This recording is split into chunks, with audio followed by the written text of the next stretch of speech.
All right, guys, we're on book 5 of the Meditations, Marcus Aurelius, book 5. At break of day, when you are reluctant to get up, have this thought ready to mind. I'm getting up for a man's work. Do I still then resent it if I'm going out to do what I was born for, the purpose for which I was brought into the world? Or was I created to wrap myself in blankets and keep warm? But this is more pleasant. Were you then born for pleasure? All for feeling, not for action? Can you not see plants, birds, ants, spiders, bees all doing their own work, each helping in their own way to order the world? And then you do not want to do the work of a human being. You do not hurry to the demands of your own nature. But one needs rest too. One does indeed, I agree, but nature has set limits to this too, just as it has to eating and drinking, and yet you go beyond these limits, beyond what you need. Not in your actions though, not any longer. Here you stay below your capability. The point is that you do not love yourself, otherwise you would love both your nature and her purpose for you. Other men love their own pursuit and absorb themselves in its performance to the exclusion of bath and food, but you have less regard for your own nature than the smith has for his metalwork, the dancer for his dancing, the money grubber for his money, the exhibitionist for his little moment of fame. Yet these people, when in passion, give up food and sleep for the promotion of their pursuits, and you think social action less important, less worthy of effort? How easy is it to drive away or obliterate from one's mind every impression which is troublesome or alien, and then to be immediately in perfect calm. Judge yourself entitled to any word or action which is in accord with nature, and do not let any subsequent criticism or persuasion from anyone talk you out of it. No, if it was a good thing to do or say, do not revoke your entitlement. Those others are guided by their own minds and pursue their own impulses. Do not be distracted by any of this, but continue straight ahead, following your own nature and universal nature. These two have one and the same path. I travel on by nature's path until I fall and find rest, breathing my last into the air from which I draw my daily breath, and falling on that earth which gave my father his seed, my mother her blood, my nurse her milk, the earth which for so many years has fed and watered me day by day, the earth which bears my tread in all the ways in which I abuse her. They cannot admire you for intellect, granted, but there are many other qualities of which you cannot say, but that is not the way I am made. So display those virtues which are wholly in your own power: integrity, dignity, hard work, self-denial, contentment, frugality, kindness, independence, simplicity, discretion, magnanimity. Do you not see how many virtues you can already display without any excuse of lack of talent or aptitude? And yet you are still content to lag behind, or does the fact that you have no inborn talent oblige you to grumble, to scrimp, to toady, to blame your poor body, to suck up, to brag, to have your mind in such turmoil? No, by heaven, it does not. You could have got rid of all this long ago and only be charged, if charge there is, with being rather slow and dull of comprehension. Yet even this can be worked on, unless you ignore or welcome your stupidity. One sort of person, when he has done a kindness to another, is quick also to chalk up the return due to him. A second is not so quick in that way, but even so he privately thinks of the other as his debtor and is well aware of what he has done. A third sort is in a way not even conscious of his action, but is like the vine which has produced grapes and looks for nothing else once it has borne its own fruit. A horse that has raced, a dog that has tracked, a bee that has made money, a bee that has made honey, and a man that has done good. None of these knows what they have done, but they pass on to the next action, just as the vine passes on to bear grapes again in due season. So you ought to be one of those who, in a sense, are unconscious of the good they do. Yes, he says, but this is precisely what one should be conscious of, because it defines a social being to be aware of his social action, and indeed to want his fellow to be aware of it also. True, but you misunderstand the point I am now making, and for that reason you will fall into one of the first categories I mentioned.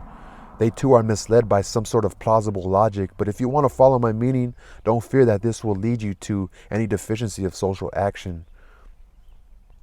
So he's like, do good, but don't just do good for the sake of good. A prayer of the Athenian people: rain, rain, dear Zeus, rain on the cornfields and the plains of Athens. Prayer should be thus simple and open, or not at all. Just as it is commonly said that Asclepius had prescribed someone horse riding or cold baths or walking barefoot, so we could say that the nature of the whole has prescribed him disease, disablement, loss, or any other such affliction. In the first case, prescribed means something like this: order this course for this person as conducive to his health. In the second, the meaning is that what happens to each individual is somehow arranged to conduce to his destiny. We speak of the fitness of these happenings as masons speak of the fit of squared stones and walls or pyramids when they join each other in a defined relation. so that's some like psychology, or that's like a psychotherapy in a sense. Like Asclepius has prescribed someone horse riding or cold baths or walking barefoot. Like that shit's been around for ages, dude. Horses, people. There's horse therapy today. Cold baths, you see it everywhere. People are taking cold baths. Athletes, even cold showers. Walking barefoot so you can feel one with the earth. In the whole of things, there is one harmony. And just as all material bodies combine to make the world one body, a harmonious whole, so all causes combine to make destiny one harmonious cause. Even quite unsophisticated people intuit what I mean. They say, fate brought this on him. Now if brought, also prescribed, so let us accept these prescriptions just as we accept those of Asclepius. Many of them too are harsh, but we welcome them in the hope of health. You should take the same view of the process and completion of the design of universal nature as you do of your own health, and so welcome all that happens to you, even if it seems rather cruel, because its purpose leads to the health of the universe and the prosperity and success of Zeus. He would not bring this on anyone if it did not also bring advantage to the whole, no more than any given natural principle brings anything inappropriate to what it governs. So there are two reasons why you should be content with your experience. One is that this has happened to you, was prescribed for you, and is related to you, a thread of destiny spun for you from the first by the most ancient causes. The second is that what comes to each individual is a determining part of the welfare, the perfection, and indeed the very coherence of that which governs the whole, because the complete whole is maimed if you sever even the tiniest fraction of its connection and continuity. This is true of its constituent parts, and true likewise of its causes, and you do sever something to the extent that you can whenever you fret at your lot. This is, in a sense, a destruction, meaning complaining. Kind of take stuff with grace, Do not give up in disgust or impatience if you do not find action on the right principles consolidated into a habit in all that you do. No, if you have taken a fall, come back again and be glad if most of your actions are on the right side of humanity, and love what you return to. Do not come back to philosophy as a schoolboy to tutor, but rather as a man within ophthalmia returns to his sponge and salve, or another to his poultice or lotion. In this way you will prove that obedience to reason is no great burden, but a source of relief. Remember too that philosophy wants only what your nature wants, whereas you are wanting something unnatural to you. Now what could be more agreeable than the needs of your own nature?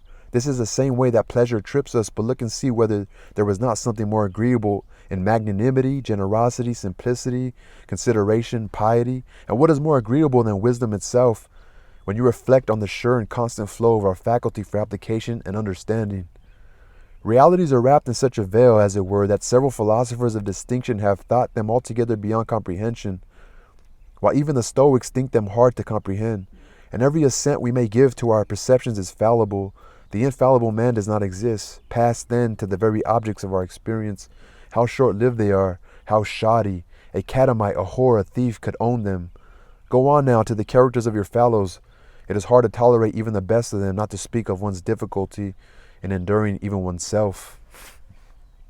And all this murk and dirt, and all this flux of being, time, movement, things moved, I cannot begin to see what on earth there is to value or even to aim for. Rather the opposite. One should console oneself with the anticipation of natural release, not impatient of its delay, but taking comfort in just these two thoughts. One, that nothing will happen to me which is not in accordance with the nature of the whole. The other, that it is in my control to do nothing contrary to my God and the divinity within me. No one can force me to this offense. To what use then am I now putting my soul? Ask yourself this question on every occasion. Examine yourself. What do I now have in this part of me called the directing mind? What sort of soul do I have after all? Is it that of a child, a boy, a woman, a despot, a beast of the field, a wild animal? Here is a way to understand what sort of things the majority take to be the goods. If you think of the true goods there are, wisdom, for example, self-control, justice, courage, with these in your mind, you cannot give any credence to the popular saying of too many goods to make room, because it will not apply. But bearing in mind what the majority see as goods, you will hear and readily accept what the comic poet says as a fair comment. Even the majority can intuit this difference. Otherwise, this saying would not both cause offense and rejection, while at the same time we take it as a telling and witty comment on wealth and the privileges of luxury and fame. Go on then and ask whether we should value and judge as goods those things which, when we have thought of them, would properly apply to their owner, the saying, "He is so rich he has no room to shit." I am made up of the causal and the material. Neither of these will disappear into nothing, just as neither came to be out of nothing. So every part of me will be assigned its changed place in some part of the universe, and that will change again into another part of the universe, and so on to infinity. A similar sequence of change brought me into existence and my parents before me, and so back in another infinity of regression. Nothing forbids this assertion, even if the universe is subject to the completion of cycles. Reason and the art of reasoning are faculties self-determined by their own nature and their own products. They start from the relevant premise and follow the path to the proposed end. That is why acts of reason are called right acts, signifying the rightness of the path thus followed. One should pay no attention to any of those things which do not belong to man's portion, incumbent on him as a human being. They are not demanded of a man. Man's nature does not proclaim them. They are not consummations of that nature. Therefore, they do not constitute man's end either, nor yet any means to that end. That is good. Further, if any of these things were incumbent on a man, then it would not have been incumbent on him to disdain or resist them. We would not commend the man who shows himself free from need of them. If these things were truly goods, a man who fails to press for his full share of any of them cannot be a good man. But in fact, the more a man deprives himself of these or such like, or tolerates others depriving him, the better a man he is. One should pay no attention to any of those things which do not belong to man's portion, incumbent on him as a human being. Your mind will take on the character of your most frequent thoughts. Souls are dyed by thoughts. So dye your own with a succession of thoughts like these. For example, where life can be lived, so can a good life. But life can be lived in a palace. Therefore, a good life can be lived in a palace. Again, each creature is made in the interest of another. Its course is directed to that for which it was made. Its end lies in that to which its course is directed.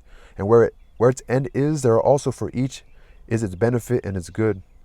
There also for each is its benefit and its good. It follows that the good of a rational creature is community.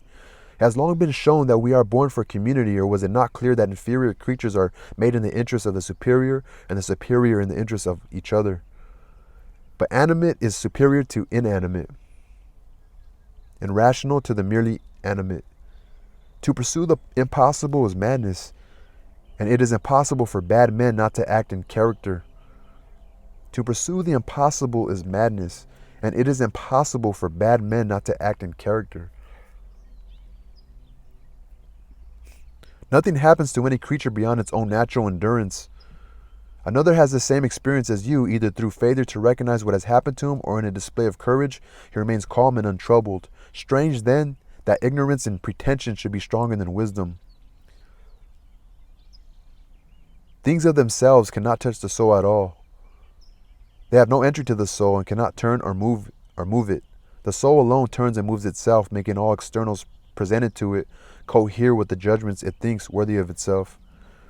In one respect, man is something with the closest affinity to us, and that it is our duty to do good to men and tolerate them. But insofar as some are obstacles to my proper work, man joins the category of things indifferent to me, no less than the sun, the wind, a wild animal. These can impede some activity, yes, but they form no impediments to my impulse or my disposition, because here there is conditional commitment and the power of adaptation. The mind adapts and turns round any obstacle to action to serve its objective. A hindrance to a given work is turned to its furtherance. An obstacle in a given path becomes an advance. Revere the ultimate power in the universe. This is what makes use of all things and directs all things. But similarly, revere the ultimate power in yourself. This is akin to that other power. And you too, this is what makes use of all else, and your life is governed by it. What is not harmful to the city does not harm the citizen either. Whenever you imagine you have been harmed, apply this criterion. If the city is not harmed by this, then I have not been harmed either. If on the other hand, harm is done to the city, you should not be angry, but demonstrate to the doer of this harm what he has failed to see himself. Reflect often on the speed with which all things in being or coming into being are carried past and swept away. Existence is like a river in ceaseless flow, its actions a constant succession of change, its causes innumerable in their variety. Scarcely anything stands still, even what is most immediate. Reflect too on the yawning gulf of past and future time, in which all things vanish. So in all this, it must be folly for anyone to be puffed with ambition, racked in struggle, or indignant at his lot, as if this was anything lasting or likely to trouble him for long. Think of the whole of existence of which you are the tiniest part. Think of the whole of time in which you have been assigned a brief and fleeting moment. Think of destiny. What fraction of that are you? Another does wrong. What is that to me? Let him see to it. He has his own disposition, his own action. I have now what universal nature wishes me to have now, and I do what my own nature wishes me to do now. The directing and sovereign part of your soul must stay immune to any current in the flesh, either smooth or troubled, and keep its independence. It must define its own sphere and confine those affections to the parts they affect. When, though, as must happen in a composite unity, these affections are transmitted to the mind along the reverse route of sympathy, then you must not try to deny the perception of them, but your directing mind must not of itself add any judgment of good or bad. Live with the gods. He lives with the gods who consistently shows them his soul content with its lot and performing the wishes of that divinity, that fragment of himself which Zeus has given each person to guard and guide him. In each of us, this divinity is our mind and reason. Are you angry with the man who smells like a goat, or the one with foul breath? What will you have him do? That's the way his mouth is. That's the way his armpits are. So it is inevitable that they should give out orders to match. But the man is endowed with reason, you say, and if he puts his mind to it, he can work out why he causes offense. Well, good for you. So you too are no less endowed with reason. Bring your rationality then to bear on his rationality. Show him, tell him. If he listens, you will cure him, and no need for anger. Neither hypocrite nor whore. So he's saying, don't talk shit about him, like fucking tell him. You can live here in this world just as you intend to live when you have left it. But if this has not allowed you, then you should depart life itself, but not as if this were some misfortune. The fire smokes and I leave the house. Why think this any big matter? But as long as no such thing drives me out, I remain a free man, and no one will prevent me doing what I wish to do. And my wish is to follow the nature of a rational and social being. The intelligence of the whole is a social intelligence. Certainly it has made the lower for the sake of the higher, and set the higher in harmony with each other. You can see how it has subordinated some creatures, coordinated others, given each its proper place, and brought together the superior beings in unity of mind. I mean, that's what's going on. How have you behaved up to now towards gods, parents, brother, wife, children, teachers, tutors, friends, relations, servants? Has your principle up to now with all of these been say no evil, do no evil? Remind yourself what you have been through and had the strength to endure, that the story of your life is fully told and your service completed. How often you have seen beauty, disregarded pleasure and pain, foregone glory, and been kind to the unkind. Why do unskilled and ignorant minds confound the skillful and the wise? Well, what is the mind of true skill and wisdom? It is the mind which knows the beginning and the end, and knows the reason which informs all of existence and governs the whole in appointed cycles through all eternity. In no time at all, ashes or bare bones, a mere name, or not even a name, and if a name, only sound and echo. The prizes of life empty, rotten, puny, puppies snapping at each other, children squabbling, laughter turning straight to tears, and faith, honor, justice, and truth fled up to Olympus from the wide-weight earth. So what is there left to keep us here if the objects of sense are ever changeable and unstable, if our senses themselves are blurred and easily smudged like wax, if our very soul is a mere exhalation of blood, its success in such a world is vacuous? What then? A calm wait for whatever it is, either extinction or translation. And until the time for that comes, what do we need? Only to worship and praise the gods, and to do good to men, to bear and forbear, and to remember that all that lies within the limits of our poor carcass and our little breath is neither yours nor in your power. You can always ensure the right current to your life if you can first follow the right path, if that is, your judgments and actions follow the path of reason. There are two things common to the souls of all rational creatures, God or man. They are immune to any external impediment, and the good they seek resides in a just disposition and just action, with this the limit of their desire. If this is no wrongdoing of mine, nor the result of any wrong done to me, and if the community is not harmed, then why do I let it trouble me? And what is the harm that can be done to the community? Don't let the impression of other people's grief carry you away indiscriminately. Help them, yes, as best as you can and as the case deserves. even if their grief is for the loss of something indifferent, but do not imagine their loss as any real harm. That is the wrong way of thinking. Rather, you should be like the old man in the play who reclaimed at the end his foster child's favorite toy, never forgetting that it was only a toy. So there you are, broadcasting your pity on the hustings. Have you forgotten, man, what these things are worth? Yes, but they are important to these folk. Is that any reason for you to join their folly? There was a time when I met luck at every turn. But luck is the good fortune you determine for yourself, and good fortune consists in good inclinations of the soul, good impulses, good actions. So good fortune consists in good inclinations of the soul. Like how you think about people in the world, good impulses, good actions. I love that one, man. I love that one. He keeps resting at the reason.